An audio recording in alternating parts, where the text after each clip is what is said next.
लेकर रहेंगे न्याय में आज बात पुलिस की एक ऐसी कार्रवाई की जिसकी वजह से एक निर्दोष को 893 दिन जेल में काटने पड़े। पीड़ित ने अदालत में न्याय की लड़ाई लड़ी और कोर्ट ने उन्हें बाइज्जत बरी कर दिया। लेकिन पीड़ित के लिए इंसाफ की लड़ाई आसान नहीं थी। उस सिस्टम से लड़ना था जिसने उन्हें गुनहगार माना था। एक रिपोर्ट देखिए, फिर हम चर्चा को आगे बढ़ाएंगे।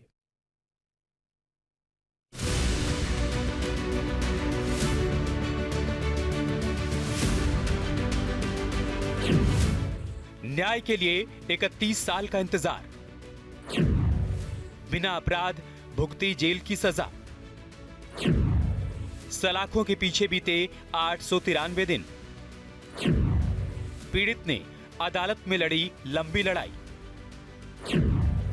अदालत ने कहा निर्दोष है पीड़ित। बिलासपुर हाईकोर्ट ने 31 साल पुराने एक मामले में आरोपी को दोष मुक्त कर दिया। आत्महत्या के लिए उकसाने और एनडीपीएस एक्ट में आरोपी बनाकर दुर्ग पुलिस ने प्रदीप जैन को जेल में डाल दिया था। प्रदीप जैन की याचिका पर सुनवाई करते हुए कोर्ट ने यह माना कि पुलिस की कार्रवाई दुर्भावना से ग्रस्त थी। पुलिस ने पीड़ित को केस में गलत तरीके से आरोपी बनाया, लिहाजा अदालत प्रदीप जैन को आरोपों से बरी करती है और तत्कालीन थाना प्रभारी से 13,40,000 रुपए की रिकवरी कर प्रदीप जैन को देने का आदेश देती है। मामला साल 1993 का है। दुर्ग के रहने वाले प्रदीप जैन का अपने भाई से संपत्ति विवाद चल रहा था। इसी दौरान प्रदीप के भाई की पत्नी ने आत्महत्या कर ली।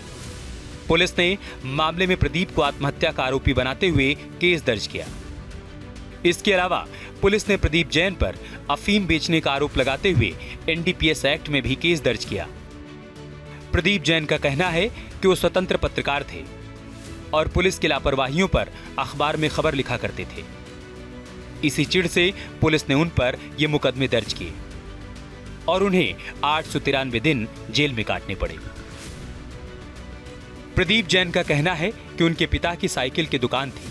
उनके पास 54 भैंसें और दूध की डेयरी भी थी। लेकिन पुलिस की कार्रवाई से सारा व्यवसाय चौपट हो गया। बिलासपुर हाईकोर्ट ने तत्कालीन थाना प्रभारी एमडी तिवारी की संपत्ति कुर्क कर 5 लाख रुपए के साथ ही 5% की ब्याज से 13,40,000 रुपए पीड़ित को दिए जाने का आदेश दिया है। हालांकि संपत्ति कुर्क होने से पहले ही थाना प्रभारी ने तहसीलदार को 13,40,000 रुपए का डिमांड ड्राफ्ट सौंप दिया। पीड़ित व्यक्ति स्वयं में कमजोर होता है और पुलिस तंत्र मजबूत होता है, तो उनसे वह लड़ने का साहस नहीं कर पाता है, क्योंकि उसके मन में एक डर है, एक भय का माहौल है। तो उससे पुलिस कभी भी किसी अपराध कर सकती है और एनडीपीएस के लिए किसी के जेब से मादक द्रव्य की जब्ती होना ही पर्याप्त है कि वो अपराध कर रहा है। अन्य चीजें इसमें आवश्यक नहीं होती है। हमने कंप्लायंस किया और वो पाया गया इसमें तो अपराध कर रहा है और इसमें कठोर कारावास है, 5 साल, 10 साल, 20 साल मात्रा के अनुसार। तो ये बड़ा खतरनाक केस है और पुलिस के लिए यदि दुश्मनी को इनकैश कराना हो, एक प्रकार से आसान केस भी रहता है। प्रथमतः तो उसको दोषी माना ही जाएगा। जब वो विचारण पश्चात बरी होगा तब जाके मुआवजे की मांग करेगा। इस दौरान विचारण में ही उसके नहीं कुछ तो 4 से 5 साल खराब हो जाए। पुलिस की लापरवाही या फिर दुर्भावनापूर्ण कार्रवाई से कैसे किसी आम आदमी की जिंदगी बेपटरी हो जाती है, प्रदीप जैन की कहानी उसका प्रत्यक्ष प्रमाण है। Team news state.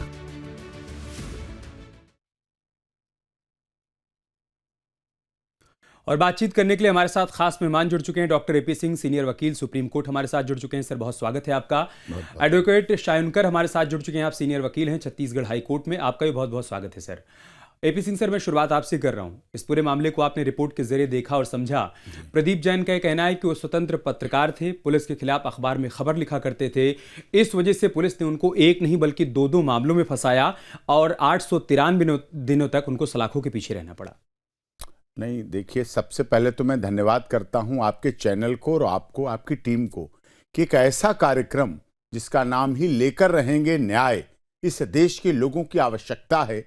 Access to justice for all, न्याय मिले, in the interest of justice पूरा हो, तो वो सबके लिए। ये शाम के समय लोग जाति के नाम पर, धर्म के नाम पर, जहां दूसरे चैनल कहते हुए मुझे अतिशोक्ति नहीं है, वो लोग इस बात की लड़ाई करेंगे, डिबेट करेंगे, लड़ाएंगे, भिड़ाएंगे, बड़ी कर। लेकिन आपने ऐसा सकारात्मक पहलू रखा, इसके लिए धन्यवाद करता हूं। और जो आपने सवाल किया, निश्चित तौर पर कई बार पुलिस दुरुपयोग करती है अपनी पावर्स का। ये दुरुपयोग मैंने कोरोना काल में देखा। 2020 में जब कोरोना काल था, देश के पत्रकार दिखा रहे थे कि रेमडेसिविर नकली बिक रही है, एम्बुलेंस वाले पैसे अधिक ले रहे हैं, अस्पताल में जगह नहीं, शमशान घाट के बाहर लाइनें लगी पड़ी हैं, अव्यवस्था दिखा रहे थे। तब शासन प्रशासन से मिलकर पुलिस ने अपनी नाकामियों को छिपाने के लिए और शासन प्रशासन की नाकामियों को छिपाने के लिए पत्रकारों पर केस दर्ज किए। उस समय हाइब्रिड से मोड चल रही थी सुप्रीम कोर्ट। हमने चीफ जस्टिस ऑफ इंडिया से इतनी एफआईआर हमारे पास व्हाट्सएप पे आ गई, उज्जैन की, अलीगढ़ की, राजस्थान, मध्य प्रदेश, हरियाणा, हिमाचल, सब जगह ऐसा हो रहा था। तो मैंने उस समय के चीफ जस्टिस ऑफ इंडिया को दिखाई व्हाट्सएप से प्रिंट आउट लेके कि लगातार एफआईआर हो गई पत्रकारों पर। एक तो हम जिंदगी से जूझ रहे हैं और दूसरी तरफ पत्रकारों पर इस तरह के हमले हो रहे हैं। सही है। उन्होंने देखा, मैं धन्यवाद करता हूं honourable chief justice of India को, उन्होंने सभी स्टेट के डीजीपी को स्टैंडिंग ऑर्डर दिया कि कोरोना काल के समय जो भी एफआईआर पत्रकारों पर हुई वो सारी खत्म हो, दर्ज होना चाहिए, खत्म होना चाहिए, और वो खत्म हुई। ये भी एक ऐसा ही विषय था। पत्रकार तो पत्रकार होता है, स्वतंत्र पत्रकार हो या किसी से जुड़ा हो, लिखता है। जब उसकी कलम उठती है और आईडी उठती है तो देश के हित के लिए, राष्ट्र के हित के लिए, समाज के हित के लिए, जिसमें ना कोई जाति, धर्म, क्षेत्र, भाषा, संप्रदाय होता है, आम जनमानस की शिकायत होती है, परेशानी होती है शासन को, परेशानी होती है सरकारों को, परेशानी होती है पुलिस को। जब शासन प्रशासन का बस नहीं चलता है तो पुलिस का दुरुपयोग करके, उसकी पावर का प्रयोग करके ऐसे मामलों में फंसाने का काम करते हैं। प्रदीप जैन के भी मामले में यही हुआ, उन्हें झूठा फंसाया गया, साथ में एनडीपीएस इसलिए लगाई गई ज्यादा दिन जेल में रहे। सुसाइडल केस में ज्यादा दिन जेल नहीं रहते क्योंकि उनकी पत्नी नहीं थी, उनके भाई की पत्नी थी, डिस्टेंस था, दूरी थी, संपत्ति विवाद ऑलरेडी चल रहा था, लिटिगेशन चल रहे थे, कोर्ट को समझने में आसानी रहती कि झूठा फंसाया गया। जब झूठा फंसाने की बात सिद्ध हो रही थी तो एनडीपीएस का यूज किया गया। और मुझे दुख के और जिम्मेदारी के साथ कहना पड़ रहा, 28 वर्ष सुप्रीम कोर्ट में वकालत करते हुए मुझे हो गए, फैमिली के कितने लोग लाइफ टाइम बार के मेंबर हैं। ये सच्चाई है, एनडीपीएस की धाराओं का कई बार इतना दुरुपयोग होता है, इतना दुरुपयोग होता है। एक केस में जब बेल होने जा रही होती है एक्यूज की, तब पुलिस आती है और एनडीपीएस की धारा लगा के उसे फिर से जेल भेजने के लिए बात करती है। इस मामले में भी कोर्ट ने यही कहा, शायनकर सर, कोर्ट ने अपना फैसला सुनाते हुए कहा कि पुलिस की जो कार्रवाई थी वो दुर्भावना से ग्रस्त थी। तो आप सोचिए कि जिनके ऊपर कानून का पालन करवाने की जिम्मेदारी है, अगर वही दुर्भावना से ग्रस्त होकर इस तरह की कार्रवाई करेंगे तो फिर कानून का पालन कौन करवाएगा? बिल्कुल बिल्कुल, आप देखेंगे ये 893 डेज जो अंदर थे, जिस कारण उनको इतना लॉस झेलना पड़ा। लॉस में उनकी पूरी बिजनेस चली गई, उनकी जो फार्मिंग लैंड में जो खेती किसानी करते थे वो पूरी खेती किसानी चली गई। आपके इसके पहले जो रिपोर्ट दिखाई थी, रिपोर्ट में जो उनके गाय थे, गाय भैंस सब चले गए। अब सबसे बड़ा मुद्दा आता है उनका लिबर्टी का, क्योंकि सेक्शन 21 अगर किसी भी इंसान को life to liberty and life देता है, राइट टू लाइफ देता है, तो उसमें लिबर्टी भी इंक्लूडेड है, जो कि उनसे छीन लिया गया। क्योंकि उनसे दुर्भावना पूर्वक अगर एनडीपीएस की धारा लगाई गई या सुसाइडल केस उनके ऊपर लगाया जाता है तो उनका निकलना बहुत मुश्किल हो गया, जिसके कारण 2 साल अगर वो रहे भी तो न्याय मिलने में उनको 31 ईयर्स लग गए। सही बात है। और इस पूरे मामले पर हमारे सहयोगी अनिल गुप्ता भी हमारे साथ जुड़ चुके हैं, जो कि पीड़ित परिवार से मुलाकात करने भी गए थे। उन्होंने बातचीत की और जाना और समझा कि इस पूरे केस के दौरान उनको किस तरह की मानसिक पीड़ा हुई, उनको किस तरह की आर्थिक हानि हुई और सामाजिक हानि हुई। अनिल गुप्ता, बताइए, जब आपने पीड़ित से बातचीत की तब उन्होंने क्या कहा, पूरा मामला है क्या? देखिए, पीड़ित प्रदीप जैन से हमारी जब बात हुई तो उनका ये कहना था कि ये पूरा मामला 1992 का है। उस समय उनके घर में संपत्ति का विवाद चल रहा था, जिसके कारण उनके छोटे भाई की पत्नी ने सुसाइड कर ली थी। आत्महत्या के इस मामले में उन पर भिलाई नगर थाना पुलिस ने झूठा मुकदमा दायर किया था। इसके कुछ दिन बाद सुपेला थाना में भी उनके विरुद्ध एनडीपीएस एक्ट की कार्रवाई की गई थी। उन पर आरोप लगाया गया था कि उनके द्वारा अफीम बेची जा रही थी, जिसके बाद दोनों मामलों में जो मामले हैं, दोनों मामले वह दुर्ग न्यायालय में दाखिल किया गया। दोनों मामले दुर्ग न्यायालय में चल रहे थे। उनके प्रदीप जैन की तरफ से उनकी पैरवी उनके वकील यूके पांडे के द्वारा की जा रही थी और सुनवाई के बाद दोनों ही मामलों में दुर्ग न्यायालय ने उन्हें बरी कर दिया। और इसके बाद प्रदीप जैन का ये कहना है कि उन्होंने चूंकि उनके पास में वो दूध डेयरी का काम करते थे, तो उनके पास मुर्रा किस्म की 54 भैंसें थी और जेल में उन्होंने 893 दिन बेवजह उन्हें जेल काटनी पड़ी, जिसके कारण उनके जो मवेशी है वो गुम गए या इधर उधर हो गए, जिसके कारण उन्होंने इसके बाद बिलासपुर हाई कोर्ट में सिविल सूट दायर किया और उन्होंने कुल 1,70,00,000 रुपए का मुआवजे के लिए आवेदन प्रस्तुत किया। ठीक है। अनिल गुप्ता ने पीड़ित से भी बातचीत की और उन्होंने बताया कि इस पूरे केस के दौरान उनको किस तरह की मानसिक पीड़ा से गुजरना पड़ा और साथ ही साथ उन्होंने ये भी कहा कि इस दौरान उन्होंने अपना सब कुछ खो दिया। उनकी डेयरी थी वो उन्होंने खो दी, उनके पास जो मवेशी थे वो भी उन्होंने खो दिया। सुनिए क्या कह रहे हैं वो। मेरे पास 54 जानवर थी, भैंस मुर्रा नस्ल की टोटल, और 10 बछड़े थे और 54 भैंस उस समय 30,000 रुपए की एक आती थी और पूरा डेयरी का उद्योग का नुकसान हुआ मेरा।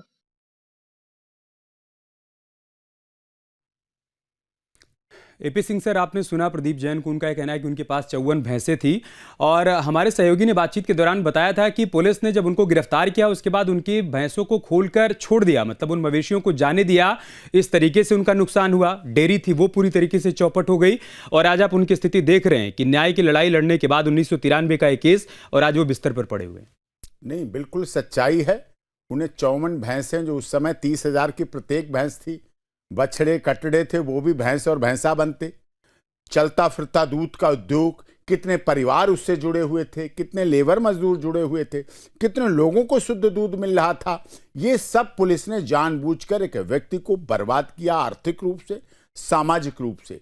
दुनिया के सामने मैसेज दिया कि पत्रकार एक अफीम बेच रहा था। सोचिए आप, पत्रकारिता पर धब्बा लगाया, जो एक निष्पक्ष, निडर, निर्भीक पेशा है, जिसकी पत्रकारिता के द्वारा कलम का सिपाही कहा जाता है। और आज़ादी के समय से भी, आज़ादी दिलाने में भी पत्रकारों का महत्व रहा। पहले के राजनीति में भी आने के कारण पत्रकारों का होता था। आज भी पत्रकारिता का महत्व है, ऐसा नहीं है। लेकिन पुलिस ने अपनी जहां तक चलाई दादागिरी, उसके आधार पर उनका सामाजिक जीवन, आर्थिक जीवन, पारिवारिक जीवन, सब कुछ खत्म करके उनको बिल्कुल सड़क पर ला दिया। और ये भैंसें तो गई, उनके कितने घरों की ज्वेलरी बिक गई होगी, बैंक का बैलेंस चला गया होगा। वकीलों में ऐसे नहीं है जा पाता केस। जब मोटी मोटी फाइलें हाई कोर्ट तक बनती हैं फाइलें, तो कितने घरों के बाग बगीचे बिक चुके होते हैं, कितने घरों की महिलाओं की ज्वेलरी बिक चुकी होती है।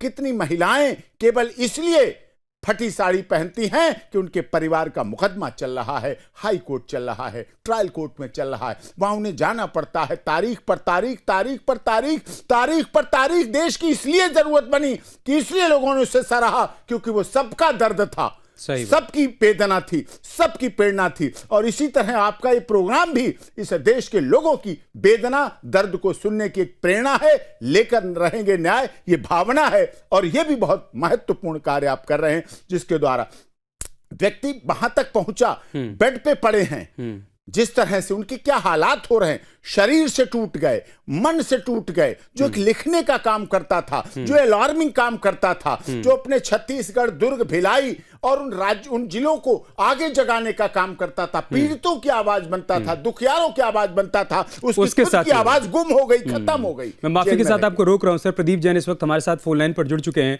प्रदीप जी, क्यों की पुलिस ने आपके खिलाफ यह कार्रवाई? क्योंकि अब तो कोर्ट ने कह दिया कि दुर्भावना से ग्रस्त होकर पुलिस ने कार्रवाई आपके खिलाफ की। क्या घटा था, आप बताइए सर दर्शकों को। प्रदीप जी। मैं पुलिस के गलत कामों के खिलाफ लिखता था जी, इसलिए पुलिस वाले मेरे को झूठे मामले में फंसाए। फिर आपके लिए कितना कठिन था सर न्याय की इस लड़ाई को आगे बढ़ाना? कैसे आपने लड़ाई लड़ी वो भी बताइए। मैं 31 साल मुकदमा लड़ा हूँ, न्याय तो खैर नहीं मिला। मेरे 64 जानवर मर गए, 2 करोड़ का मेरा नुकसान हुआ और मेरे को अभी हाई कोर्ट मात्र 5 लाख रुपए दिला रहा है।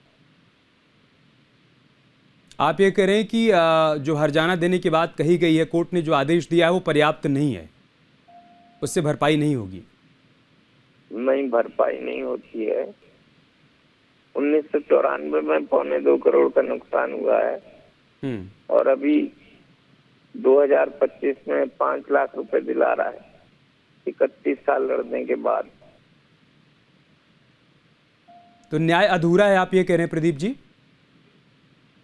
भारत में न्याय नहीं है। क्या करेंगे आगे अभी आप? क्या इस फैसले को आगे चैलेंज करेंगे आप? चैलेंज करना था, लेकिन वकील की फीस नहीं दे पा रहा हूँ। 25 लाख रुपए मांग रहा है वकील। हम समझ रहे हैं, और हम आपकी जो स्थिति देख रहे हैं प्रदीप जी, आपके लिए लड़ाई अब बहुत कठिन है, क्योंकि आप सही तरीके से उठ नहीं पा रहे हैं, बैठ नहीं पा रहे हैं। आपके जीवन के 31 साल चले गए। बहुत कठिन होगा आपके लिए इस लड़ाई को आगे बढ़ाना। हमारे साथ दो वकील जुड़े हैं। हमारे साथ AP सिंह सर हैं, सुप्रीम कोर्ट के सीनियर वकील हैं, साथ ही शायनकर साहब हैं, आप छत्तीसगढ़ हाईकोर्ट के वकील हैं। अगर आप कोई सवाल पूछना चाहते हैं प्रदीप जी।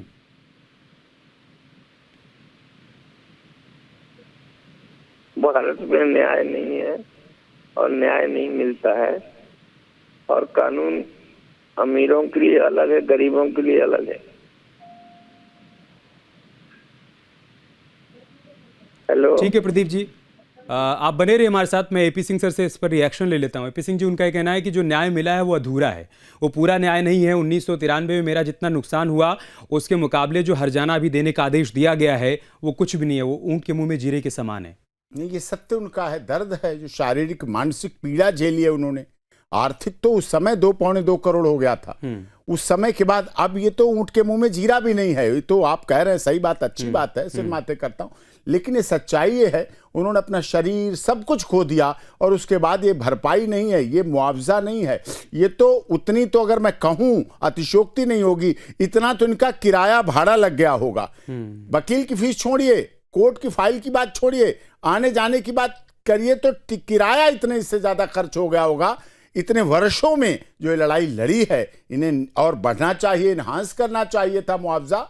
और अगर मैं प्रदीप जी आपको इस चैनल के माध्यम से एक विश्वास दिलाता हूं कि access to justice for all, न्याय मिलना चाहिए। ये सत्य आप कह रहे हैं, इस देश में गरीबों के लिए न्याय अलग है, अमीरों के लिए न्याय है। और ये बात आप नहीं, हमारे चीफ जस्टिस ऑफ इंडिया ने भी एक प्रोग्राम में कही थी कि न्याय पाना एक मकड़ी के जाले की तरह है, जिसमें मकड़ी का जाला बना होता है और छोटे छोटे लोग, आप जैसे लोग और जैसे लोग, दलित, गरीब, शोषित, पीड़ित, मजदूर, मजलूम, जिसमें सभी धर्म, जाति, क्षेत्र, भाषा, संप्रदाय के हैं, और वो गुवाहाटी से चौपाटी, कन्याकुमारी से कश्मीर, अटक से कटक तक के हैं, छोटे छोटे कीड़ों की तरह उस जाल में फंस जाते हैं। लेकिन कोई धनबल वाला व्यक्ति, जनबल वाला व्यक्ति, बाहुबल वाला व्यक्ति आता है और उस मकड़ी के जाले को फाड़ के अंदर चला जाता है और न्याय पा लेता है। उसकी न्याय की धन की परिभाषा होती है। इसीलिए हम लोगों ने सुप्रीम कोर्ट से जो कानून की देवी की आंखों से पट्टी बंधी थी उसको खुलवाने का प्रयास किया और हाथ से तलवार हटाकर संविधान दिलाने का काम किया,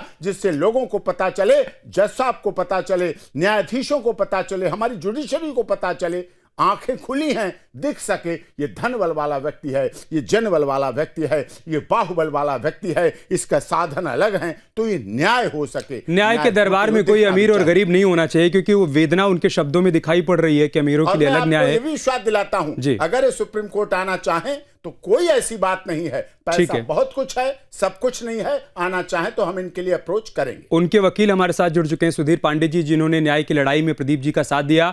सुधीर जी, अभी आगे क्या करेंगे? क्योंकि प्रदीप जी कह रहे हैं कि जो न्याय मिला है वो अधूरा है, जो हर्जाना देने की बात कही गई है वो पर्याप्त नहीं है, जितना उनका नुकसान हुआ उसके मुकाबले उसकी भरपाई नहीं हो सकती है। अभी आगे आप क्या करेंगे? और हमारे साथ AP सिंह जी हैं, शायनकर साहब हैं, छत्तीसगढ़ हाईकोर्ट के वकील। अगर आप इनसे कोई मदद देना चाहते हैं इस लड़ाई को आगे बढ़ाने में तो आप कह सकते हैं अपनी बात। सुधीर जी। वकील साहब को नमस्कार। इसमें अभी जो हर्जाना मिला है वाकई में हर्जाना पूरा नहीं मिला है, क्योंकि 893 नहीं 993 वो आदमी जेल में थे वो जी। और उन पर अफीम का झूठा केस बनाया गया था, नार्कोटिक केस, और केस सिर्फ इसलिए बनाया गया था क्योंकि यह व्यक्ति जो है पुलिस के खिलाफ लिखा पढ़ी कर रहे थे। इनको पुलिस जो है इनकी बहू के आत्महत्या के मामले में झूठा बताने का प्रयास कर रही थी, तो लिखा पढ़ी कर रहे थे। तो मात्र अपनी ताकत को दिखाने के लिए शक्तियों का दुरुपयोग करते हुए इन पर फांस केस इम्पोज किया गया। ये जब उससे बरी हुए तो अपना जो है कोर्ट में टिप्पणी भी की कि अधिकारी के खिलाफ में कार्रवाई की जाए, लेकिन स्टेट गवर्नमेंट ने अधिकारी के खिलाफ में कार्रवाई के नाम पर मात्र 1000 रुपए का फाइन किया और निंदा पारित किया, जो कि बहुत कम है। फिर इन्होंने जो है मुआवजे की मांग की, मुआवजा का मामला दुर्भाग्यवश लोअर कोर्ट ही डिफीट हो गए। फिर उनको हाई कोर्ट में अपील में 5 लाख का मुआवजा दिया गया, जिसमें ब्याज जोड़ते हुए 13,10,000 60,000 रुपए जमा हुआ है। अभी पैसा ले भी नहीं पाया क्योंकि हॉस्पिटलाइज है, तबीयत भी ठीक नहीं है, तो कोर्ट तक आ नहीं पाए हैं ये। तो मुआवजा तो कम है, कम के अलावा जो इतने साल लग जाते हैं, ये साल कानूनी प्रक्रिया में लग जाते हैं। कोर्ट फीस के मुद्दे पर इनका मामला 2 बार हाई कोर्ट आया। सरकार ने इनको कहीं से भी पंजीयन के अगेंस्ट में रिवीजन किए, मतलब एक एप्लीकेशन पे आर्डर पास होते थे, उसके अगेंस्ट में हाई कोर्ट आते थे, स्टे होता था। तो अगर एक पूरी फेहरिस्त जोड़ेंगे तो हमेशा सरकार ने अड़ंगा डाला कि न्याय से वंचित रहे। इवन लास्ट स्टेज में भी गवर्नमेंट नहीं चाहती थी।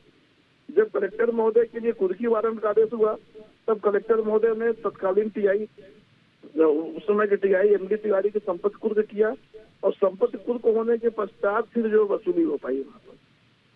अब समझिए आप, इस सरकार में चाहती नहीं थी कि न्याय मिले, तो जो सही बात में कहना है, न्याय को भी अटकाने भटकाने लटकाने का प्रयास किया गया। शायनुकर सर, आपने सुधीर जी को सुना, उनका ये कहना है कि जो मुआवजे की राशि है वो पर्याप्त नहीं है। 5 लाख रुपए अदालत की तरफ से कहा गया और उस पर ब्याज के साथ सब मिलाकर 13,40,000 रुपए के आसपास की रकम देने के लिए कहा गया है। लेकिन आप सोचिए कि 30 बरस की लड़ाई और आज इस अवस्था में उनको जो मुआवजा मिल रहा है वो पर्याप्त नहीं है। आप छत्तीसगढ़ हाईकोर्ट में हैं सर, किस तरह से इनकी मदद करेंगे? आगे क्या किया जा सकता है इसमें? नहीं, ये बिल्कुल सही बात है कि 31 साल लड़ने के बाद 5 लाख और 6% का इंटरेस्ट दिया गया उनको, जो कि 13,40,000 के अराउंड बनता है। अब किसी भी तौर से सिर्फ उनके, जैसे कि अभी वो बेड रेस्ट पे हैं, तो उनको सिर्फ इलाज के तौर पे यूज किया जा सकता है। अब वो आगे उसका इनकम के सोर्स पे या किसी और तरीके से कभी यूज ही नहीं कर पाएंगे, तो उनके लिए तो कोई काम का ही नहीं रहा ना।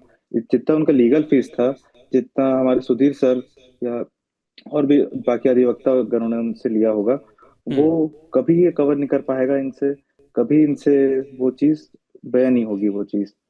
खैर, हम इनसे जरूर ये कहना चाहेंगे कि अगर ये आगे भी लड़ना चाहें तो इनके लिए द्वार अभी भी खुले हैं। कंपनसेशन बहुत कम है, ये हर कोई मान रहा है, और आगे जाके बढ़ने का बहुत अच्छा अवसर है क्योंकि इनका केस बहुत अच्छा है। जी ठीक है, एक बार हम सुन लेते हैं कि प्रदीप जैन ने जब हमारे सहयोगी से बातचीत की तब उन्होंने कैसे अपनी पीड़ा व्यक्त की। उन्होंने कहा कि सिर्फ आर्थिक नुकसान नहीं हुआ है साहब, सामाजिक नुकसान भी हुआ है हमें। सुनिए। तो अभी आपको सर जो न्यायालय ने 13.5 लाख रुपए आपके पक्ष में आपको देने के लिए वो कहा है, एमडी तिवारी ने जमा कराया है। न्यायालय में मैंने 2.25 करोड़ रुपए का मुकदमा पेश किया था। 1,75,69,542 रुपए का। 31 साल हो गए लड़ते लड़ते, तो मुआवजा उस दृष्टि से मेरे को क्या मिला? आप संतुष्ट नहीं है क्या उस मुआवजे से? बिल्कुल नहीं। देश में न्याय नहीं है, आम जनता को न्याय प्राप्त नहीं है। केपी सिंह सर, ये उनका कहना है प्रदीप जैन जी का कि ये पूरा न्याय नहीं है। आगे उन्होंने कहा था कि जो सामाजिक हानि हुई उसकी भरपाई कैसे हो सकती है साहब? मेरे जवानी के दिन बीत गए, लोगों ने मुझे आरोपी समझा। जब मैं सलाखों के पीछे था तब लोगों को लगता था कि हाँ मैंने अफीम बेची होगी, तभी तो पुलिस ने मुझे सलाखों के पीछे डाला। तो जो मेरी सामाजिक हानि हुई उसकी भरपाई कैसे हो सकती है? तो जज साहब जब फैसला लिख रहे होंगे तो उनके दिमाग में क्या क्या रहा होगा सर? क्योंकि उनका तो ये कहना है कि हमने 2.25 करोड़ के आसपास का मुआवजा चाहा था। अब अगर न्यायाधीश के एंगल से सोचें तो उन्होंने बड़ी बात कर दी। इस देश में प्रदीप जैन अकलौते नहीं हैं। छत्तीसगढ़, झारखंड, उड़ीसा, बिहार, वेस्ट बंगाल, उत्तर प्रदेश, मध्य प्रदेश, राजस्थान, दिल्ली, ये सभी देश के, गुवाहाटी से चौपाटी, कन्याकुमारी से कश्मीर तक, प्रदीप जैन जी अकेले नहीं हैं। ऐसे लाखों नहीं, करोड़ों व्यक्ति हैं जिनका जीवन बर्बाद हो गया। ये तो फिर भी 2 साल 2.5 साल जेल की बात कर रहे हैं। 10-10 साल 12-12 साल जेल में रहे लोगों के माता पिता मर गए, पत्नी मर गई, बच्चे अनाथ हो गए, और उसके बाद पता चला बाइज्जत बरी हो गए। लोगों ने तो क्लेम भी नहीं किया। लोगों के घर बर्बाद हो गए, खेत खलिहान बर्बाद हो गए, बिक गए, सब कुछ बर्बाद हो गया। सोना चांदी, कपड़े, गहने सब बिक गया। और उसके बाद 15 साल, 20 साल, 23 साल, 24 साल, कितने 31 साल, 32 साल, 35 साल केसों के बाद उसे बरी कर दिया गया। सुप्रीम कोर्ट में आती, बरी होती, उनका क्या, ये तो उन्हें मिल भी गए इतने, लेकिन किसी को तो मिल भी नहीं पाते हैं। सिर्फ बर्बाद बर्बाद बर्बाद, तारीख पर तारीख, तारीख पर तारीख, तारीख पर तारीख उनकी नियति हो जाती है। ठीक है सर, समय का थोड़ा अभाव है। शायनकर सर, आगे क्या क्या विकल्प बचते हैं, संक्षेप में आप बताइए इनके सामने। जी, सबसे ज्यादा मुझे जो लगा है, इनका जो रेपुटेशन का लॉस हुआ है, क्योंकि पत्रकार एक बहुत अच्छी कौम मानी जाती है जो हमेशा सच के साथ खड़ी रहती है, पर इनके साथ जो एनडीपीएस जोड़ा गया, जो इनके भाभी का जो सुसाइडल केस इनके साथ जोड़ा गया, वो इनका सामाजिक जो रेपुटेशन था वो एक बार में लांछन लगा दिया गया, जो कि एकदम ही गलत हुआ। जिसके बावजूद भी इनको जो सिर्फ 5 लाख का मुआवजा मिला, वो कहीं भी सेटिस्फाई नहीं करेगा इनको। ठीक है कोई, सर, हर कोई समझ इसीलिए हमने इस मुद्दे को उठाया कि न्याय समय से मिलना चाहिए, न्याय पूरा मिलना चाहिए। उनके जीवन के 31 साल चले गए, ऐसे में अब जबकि वो उठ नहीं पा रहे हैं, चल नहीं पा रहे हैं, तो भरपाई कम से कम ऐसी हो कि उनको लगे कि जो न्याय की लड़ाई उन्होंने लड़ी है उसका पूरा प्रतिफल उनको मिला है। बहुत बहुत शुक्रिया आप सभी का हमारे साथ जुड़ने के लिए। आपके मोबाइल पर तुरंत आएगी ब्रेकिंग न्यूज, स्क्रीन पर सबसे पहले दिखेगी बड़ी खबर, देश दुनिया की हर खबर एक जगह। अब आपके मोबाइल पर तुरंत फटाफट इंस्टॉल कीजिए न्यूज़ नेशन ऐप और रखिए खुद को अपडेट।